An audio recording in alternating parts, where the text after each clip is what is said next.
with our first news roundup of 2019, and we're also back in league action this weekend following last Saturday's defeat in the third round of the FA Cup.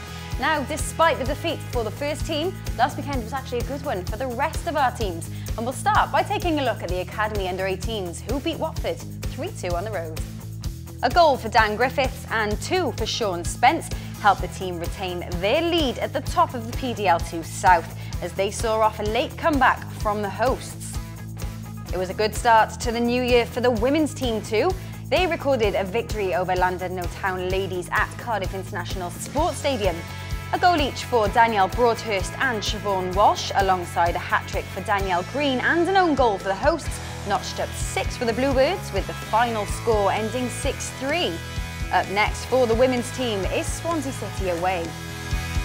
Then moving on to Monday the 7th of January, the Under-23s development sides took a share in the spoils as they drew 1-1 with Crystal Palace, and they'll be back in action on Monday the 14th against Ipswich Town at home. Well, despite it being one hell of a goal, it looks like Victor Camarasa might be up for some tough competition in this month's Club Goal of the Month. We launched December's competition on Monday, and if you haven't done so yet, make sure you take a look and cast your votes. There are plenty of great goals to choose from this time around, and it's worth giving a special mention of congratulations to our November winner, Joe Fordham, who represented our futsal sector.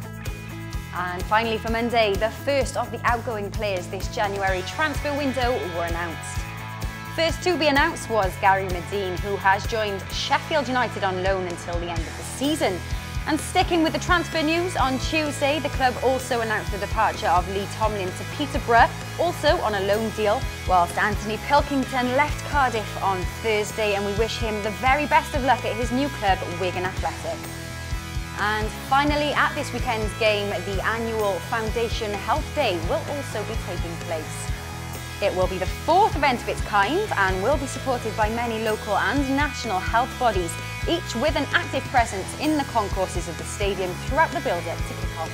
That's it from us for a first busy week back in action in the new year. But in one final note, we're wishing a belated happy birthday to the skipper and also Loïc Demore, who both shared their 28th birthday on Monday, so happy birthday to them.